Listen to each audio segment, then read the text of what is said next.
Welcome to Haunted Midnight. Here are 3 true Tinder horror stories. Before we get started, comment where you're from. I would love to know where all my viewers are watching from.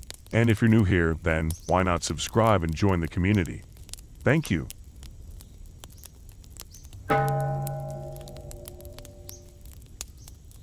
I was thrilled when Carl invited me to visit him for the weekend at his trendy downtown apartment. We had really hit it off chatting on Tinder over the past few weeks. When he offered to host me at his place, I jumped at the chance to finally meet in person. The train ride to Carl's city flew by as I daydreamed about our romantic weekend getaway. I wondered if sparks would fly between us, and if he was really as charming as he seemed online. When I arrived at the station, Carl greeted me eagerly in the parking lot next to his shiny black sports car.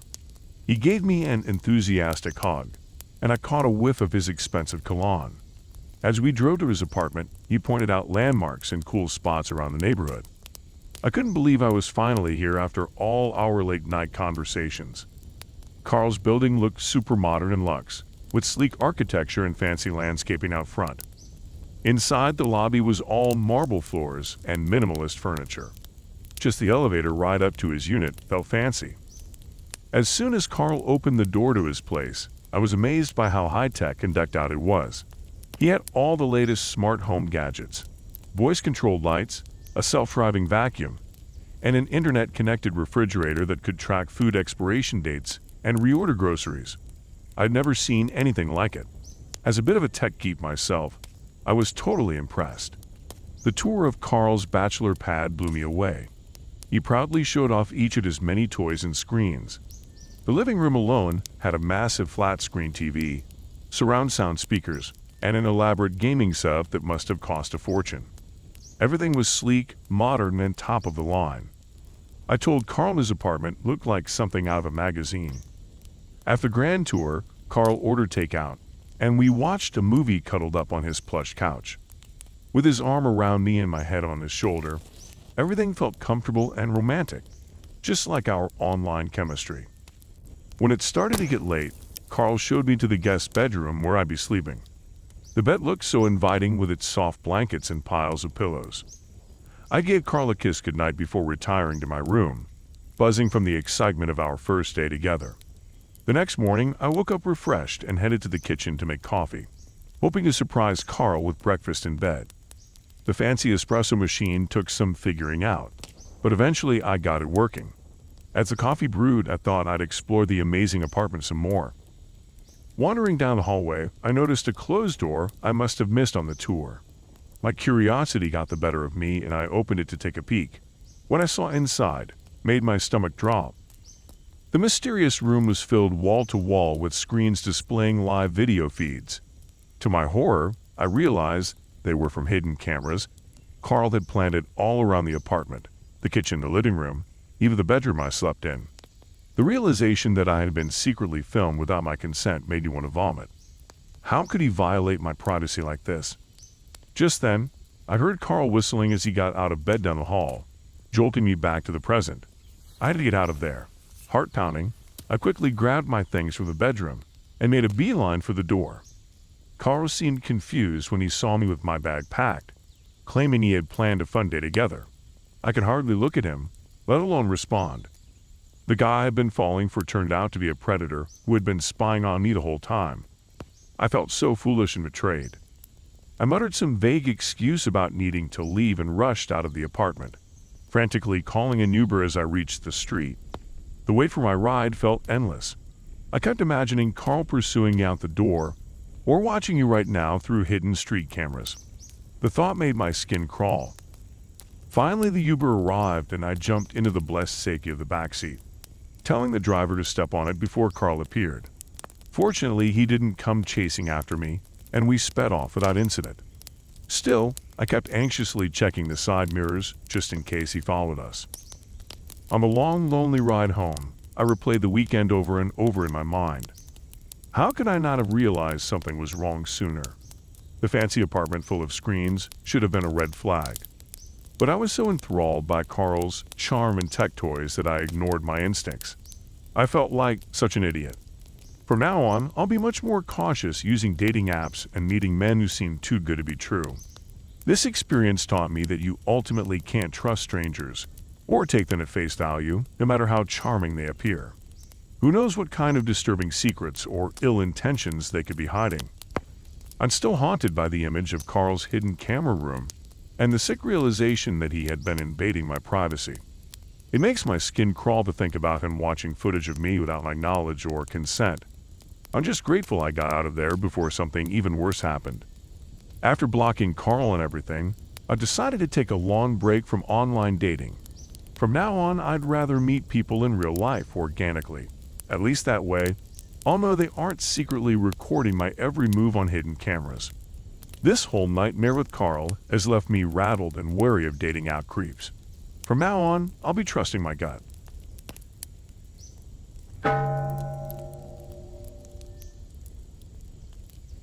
Looking back now, I was so unbelievably naive. When I first met Simon on Tinder, he seemed totally normal and harmless. Just your average guy working a finance job who liked sports and spending weekends hiking outdoors. We hit it off immediately and started seriously dating after just a couple months. I really should have noticed the red flags earlier on. Little things like how he always asked a lot of questions about my job, my salary, my daily routine. At the time, I thought nothing of it. He said he was just trying to get to know me better. But I realize now he had ulterior motives. It began slowly at first. I noticed small, unfamiliar charges on my credit card. Just minor amounts, like an extra $20 here or $50 there. I'd see them but brush it off, assuming it was probably just a mistake that would resolve itself. But soon the tiny charges became more frequent and larger in size. Then one day, I tried to log into my online banking account, and my password suddenly didn't work. After resetting it, I logged in to find my checking account nearly wiped clean. I panicked instantly, certain I'd become the victim of identity theft. Luckily, my savings account seemed untouched. I quickly transferred money to cover the missing funds, then contacted my bank to investigate what had happened. They had no explanation for the emptied account and said it could take substantial time for them to look into it. Over the following couple weeks, more bizarre account activity began occurring. Changes were being made to my Netflix, the password, the email, everything. Same with my Spotify account. Small charges even appeared from random dating sites I'd never once visited. It was like someone was slowly and methodically taking over all my online accounts. Then finally, one night at dinner, it all became clear. Simon made casual references to specific TV shows I had been watching on Netflix. He joked about playlists on my private Spotify account. And he coyly asked if I was having any luck finding what I was looking for on Tinder. Though his tone seemed playful, his words gave me chills. I felt so unbelievably stupid in that moment. How have I not realized until now what Simon was doing? For months, maybe longer, he had clearly been snooping on my online activity, gathering passwords, and gaining access to my personal accounts. No wonder he always asked so many questions early on about my job, money, and lifestyle. He was collecting intel to infiltrate my life and finances. I broke up with Simon on the spot that night. I sent a quick text saying it was over between us and immediately blocked his number. But he proceeded to blow up my phone for weeks afterwards, constantly calling me from different numbers, begging to talk. I ignored every attempt, refusing to give him any more access to me or my life. I then worked diligently to rebuild and regain control of my financial accounts. I closed credit cards, changed passwords, and increased security everywhere I could. But it took well over a year to fully unravel the intricate mess Simon had gradually created. Collections notices continued trickling in for accounts I'd never known existed. My credit score was damaged extensively from things I'd never authorized. He had set everything up so slowly and carefully over time that I didn't get suspicious. I felt violated and disgusted that someone had successfully wormed their way so deeply into the most personal aspects of my financial life. Nowadays, I remain much more cautious when meeting or dating someone new. I keep all personal details tightly private until I'm absolutely certain I know and can trust the person. And I religiously check my credit report too, monitoring closely for any red flags or unusual activity. You really can never be too safe in today's world.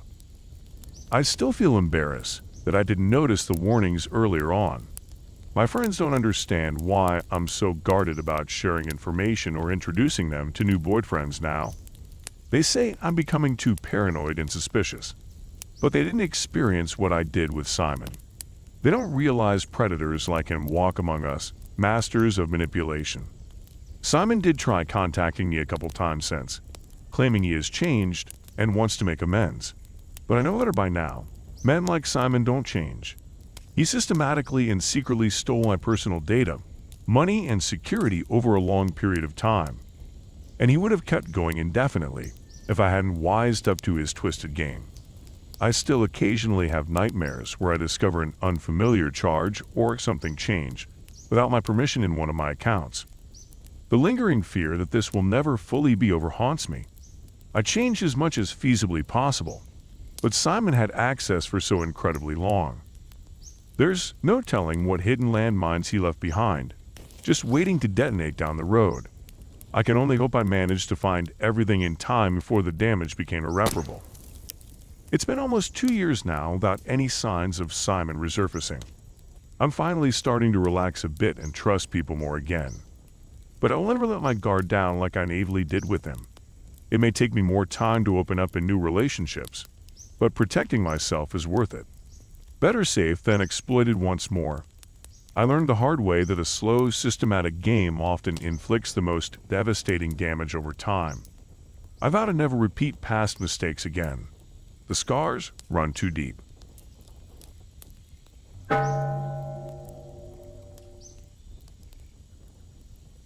I never could have imagined the nightmare that would unfold when I swiped right on Brad's Tinder profile that fateful day.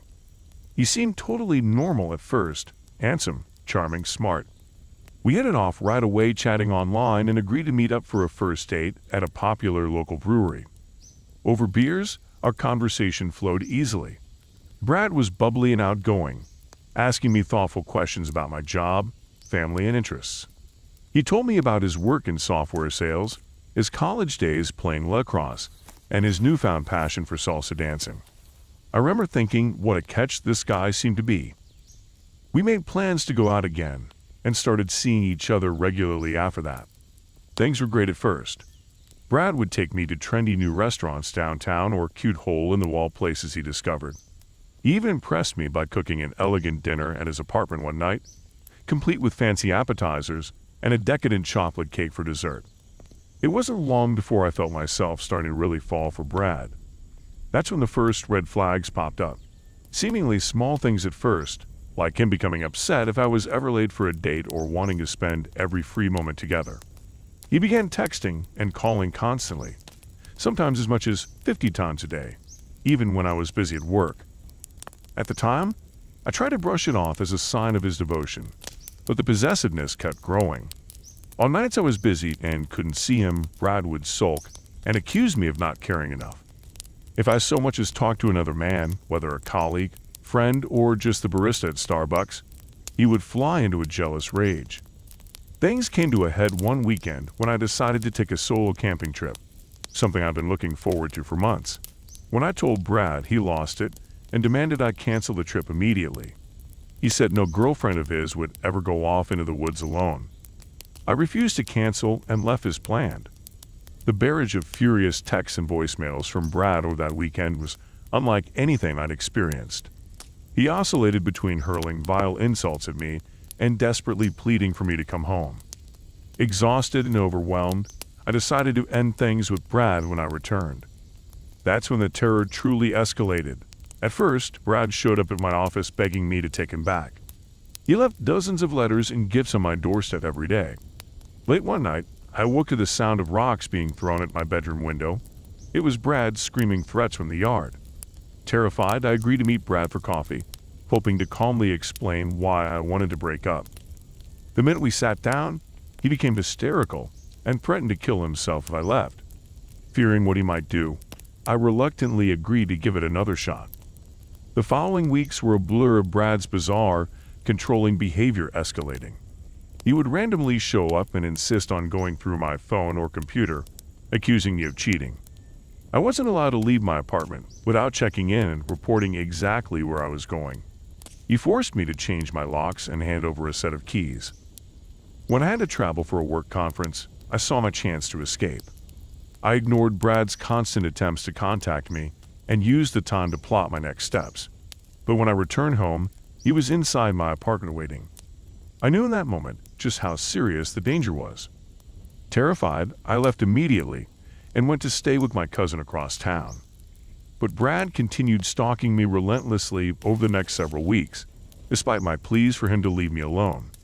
He broke into my apartment one night while I was out and smashed up all my belongings. It was clear he wouldn't stop. Finally, when I came home to find him laying in wait under my bed with a knife, I called police. Brad was arrested and I was able to get a restraining order, but the damage was done. I ended up moving out and seeking therapy to process the trauma. That relationship nearly broke me and left emotional scars that took years to heal. But telling my story helps me work through what happened and warn other women not to ignore red flags. The charming, caring guy I met on Tinder was a complete facade. Underneath lurked a dangerously unstable and violent stalker. I'm just grateful I escaped before the nightmare escalated even further, and that I can now share my cautionary tale. If you enjoyed these stories, share your thoughts in the comments below. And if you had similar encounters, please share your experiences too. Thank you for watching. Please like and subscribe as it supports me a lot.